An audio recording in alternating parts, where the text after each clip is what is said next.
What's good, everybody? It's your boy No Excuse in Nairobi, Kenya.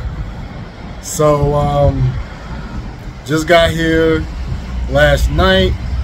It's my first morning. Feeling good. The weather is looking good. The atmosphere is nice. Just wanted to kind of give a recap of my time in Mombasa. So I got here last night. I took the express train. It was about 5.5 hours. Wasn't too bad.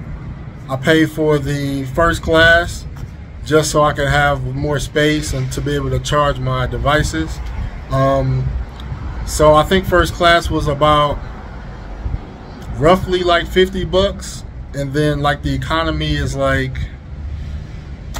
you know, maybe like $5 or something like that. 5 or 10, like maybe like $10.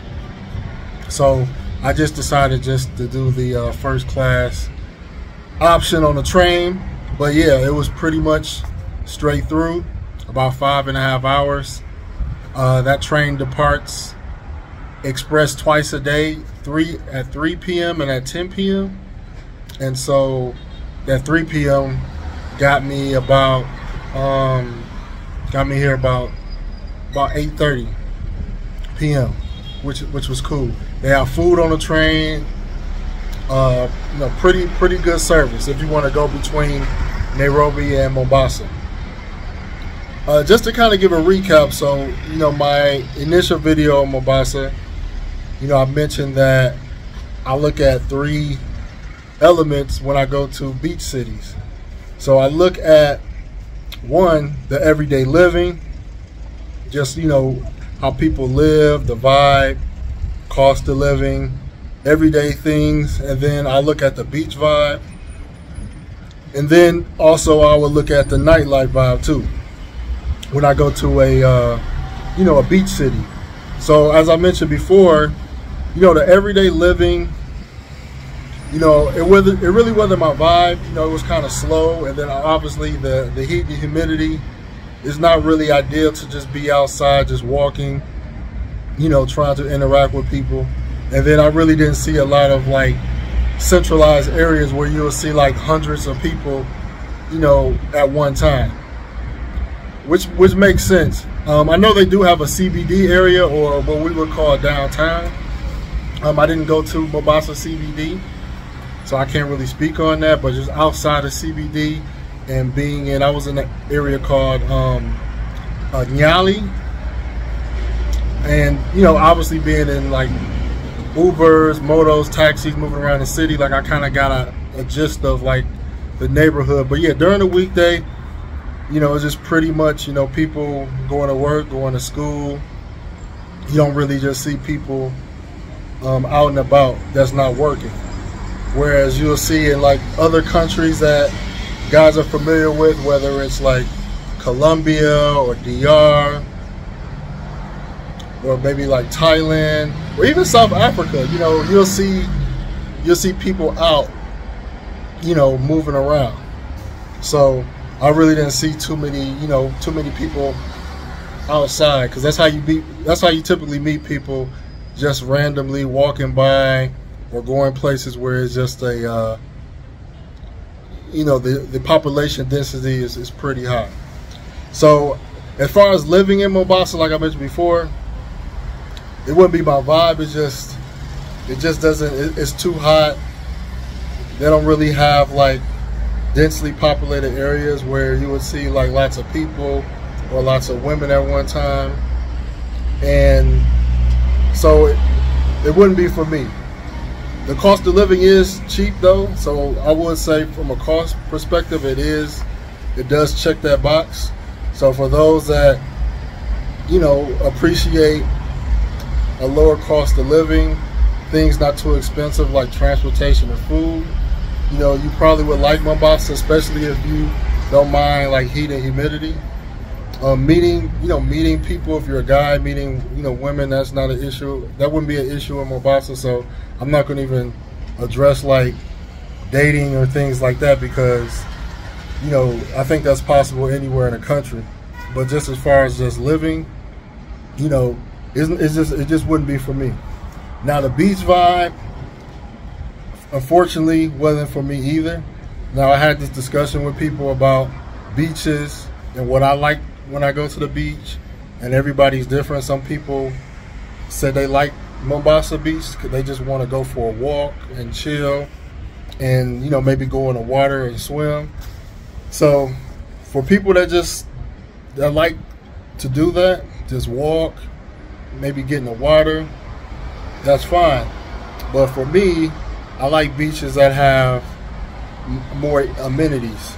So like the public beaches I went to, like Pirates Beach, Nairobi Beach, and then some of the neighboring beaches, you know, most of them don't really have like the beach chairs, the big umbrellas, and then you got people coming around with menus for their restaurants, and you know, you get a drink and, you know, seafood.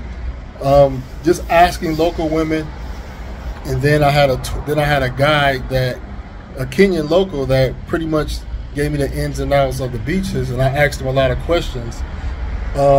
Most of the restaurants, surprisingly, they serve just like different meats, and it's like, and I asked them about like some of the Kenyan-owned restaurants, and especially at the public beaches, they didn't really have seafood. It was one place they had seafood, and I went in the kitchen and seen like the fish, and I was like, nah, this don't really look good, you know. So I ended up going to another restaurant on the beach where I did the interview with the young lady the other day, and you know, the food was pretty good, and I got some whole fish there. So I will you know, mention that spot again on where you can get like whole fish. But yeah, it was really pretty much that one restaurant. But in other beach towns, every restaurant has seafood. It's not just one, you know. So I just found it pretty crazy that a beach city does not, you know, every restaurant doesn't, like, you know, have seafood. You know, it's like, that's why people, or at least some foreigners, want to go to the beach, because they want seafood, they want fish, they want fried fish, they want drinks, they want the pina coladas, and they want to chill. And then a lot of times they want to hear music too. And a lot of men, you know, they want to see attractive women walking along the beaches. So, you know, it's just not set up like that. It's not set up like that. And that's okay. You know, every country or every city or beach city has its own thing. You know, maybe they may not want the type of traffic or environment that you may see in some of these more single male destinations, I'll say that. Now, the nightlife I didn't get to do. I didn't have the time, because I would have sacrificed my weekend in Mombasa. So I would rather spend my only weekend in Kenya and Nairobi. But maybe the nightlife could be a vibe that I would, you know, say is good to check out. But that's the only thing that's kind of still lingering, you know, is a nightlife. But then again, even if the nightlife is, you know, attractive, that still only leaves being in Mombasa maybe 3 days, like a Friday, Saturday, and Sunday, and leaving on a Monday, because it's not really a place I would want to be for like 7 days. So yeah, I want to talk about the weather real quick. So the weather is pretty pleasant right now. It's not as cold as I was expecting. Maybe it's the time of year, I don't know. But, you know, the weather is pretty pleasant. Even at night, it wasn't too bad. I did come prepared. I did bring the jacket and warmer clothes just in case it is a chilly night. But for the most part, it's not bad. So maybe, you know, maybe if the weather is not bad, you know, maybe I could, you know, consider Kenya as, or at least Nairobi as an option for frequent travel. If the weather, so let me just kind of show what the outside look like real. I'm just kind of sitting out the balcony.